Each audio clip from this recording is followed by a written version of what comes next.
اسم ولد بحرف السين. سامي. ما هي عاصمة فرنسا؟ باريس. بتاع المرة اللي كم عدد قارات العالم؟ 5 7. انت ايه طيب عشان جبت قبل تتصل. ما ننام بنظبط المنبه.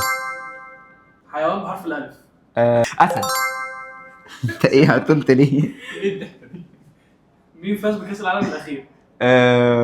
فرنسا. ارجنتين. الارجنتين سوري معلش. اسم بنت بحرف الميم. مريم. مري. أكبر بلد في العالم. روسيا. انت ايه على فكره انا جاوبت الاول. البقرة بتشرب لبن. ميه. 7 ضرب 5. 45. 35. 45. 35 ايه يا عم؟ فاكهة بحرف التاء. تفاح. تين. ايه تين. هو اللي قال الاول؟ تين. مشروب رمضاني. عرقسوس. فيمتو. ايه اسم ايه فينتو؟ ما هو عرقسوس. فينتو ده مش موجود. انا الاول. مش موجود اصلا. انا قلت الاول. اسم بلد بحرف اللام. لبنان. ليبيريا. اللي لو عايز تدرس في ماليزيا كلم بايونير.